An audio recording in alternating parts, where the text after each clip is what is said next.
علشان الفسيخ يستوي معاكي بعد 4 ايام ويطلع معاكي بالجمال ده. هقول لك تعملي ايه. شايفين الفسيخ عامله ازاي؟ وافتحها دلوقتي معاكم واوريها لكم. اول حاجه لما تجيبي السمك لازم تجيبها طازه كده ونخششها حمرا، وبعد ما تجيبيها بتغسليها وتنضفيها كويس قوي من نخاشيشها ومن كل حته.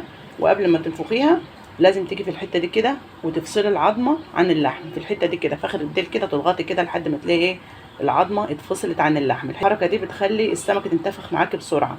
طبعا تنشفها بمناديل المطبخ او بفوطه نظيفه، وبعد كده تحطها في مصفى وتحط تحت المصفى طبعا علشان بس ايه الدم اللي هينزل.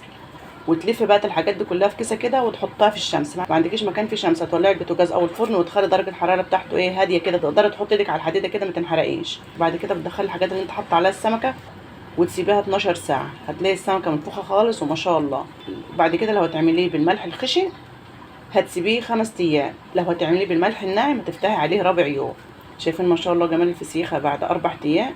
طبعا بعد ما تنتفخ معاكي بعد 12 ساعه بتمسكيها تنشفيها من اي دم عليها، والنخاشيش بتاعتها تنضفيها كده بقماشه نظيفه او بمنديل.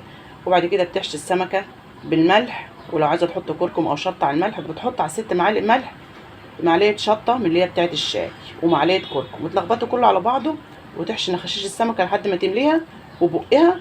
وبعد ما بتحطيه وترصيه كده واحده عكس واحده بترشرش عليه شويه ملح برده من اللي انت حاطه عليه الكركم والشطه، لو انت عايزاه بالكركم والشطه، عايزاه بالملح بس عادي خالص. وبعد كده بتحط زيت عليه بقى في الحاجه اللي انت رصاها فيها كده في اكياس، وكيسه جوه كيسه، على الاقل خالص 5 6 اكياس كده. وبعد كده بتربطي عليه وتحطيه في الكيسه وتسيبيه. وبعد يومين بتقلبي الكيسه، تشيلي الكيسه كده وتقلبيها عكس عكاز.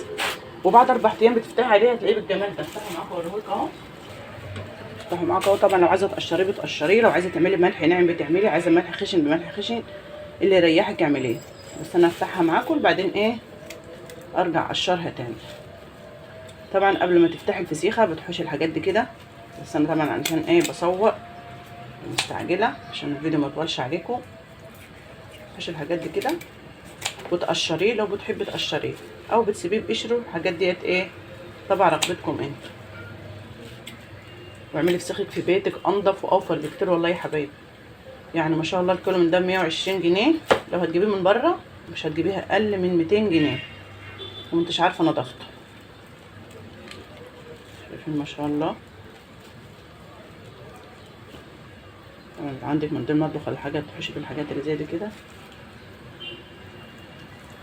شايفين الفسيخ زبده زبده والله، وريحته ايه ما شاء الله. شايفين جماله ولا كلمه والله. وطعمه جميل، يعني بعد 4 ايام استوى خالص اهو. بس تعمليه زي ما قلت لك بالظبط والله.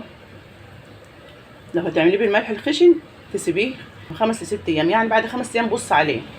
طبق حجم الفسيخ لو انت نفخاه كويس مش هياخد منك غير 5 ايام بالملح الخشن، ولو عاملاه بالملح الناعم ممكن ياخد منك من 3 ل 4 ايام كده. هو ما شاء الله بعد 4 ايام ولا كلمه.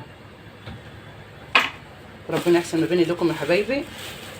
الميه اللي طلعها انا طبعا فتحت عليه وشفته، حتى فتحت واحده من ديلها هي فين اهي، فتحت عليه وضغطت واحده كده. بس خلي بالك الفسيخ ساعه ما بيتفتح بيبدا يسمر. الحته المداريه شايفاها عامله ازاي؟ انا طبعا مش فاتحه عليه غير اما ايه غير اما اقشره الاول، اقشره وبعدين افتحه. بس انا حبيت افتح معاكم دي كده علشان ما اطولش الفيديو عليكم. ربنا يحسن ما بين ايديكم يا رب. لو الفيديو عجبكم ما تنسوش تدعموني باللايك والشير والاشتراك في القناه. وهسيب لكم برده في اول تعليق مثبت طريقه الفسيخ بتاعته وكمان في الشتاء، وبيطلع معايا ما شاء الله زبده ولا كلمه حتى في الشتاء. في الصيف بقى هيطلع اجمل واجمل. بس كده يا حبايبي، يا رب تكونوا استفدتوا من الفيديو. مع الف سلامه.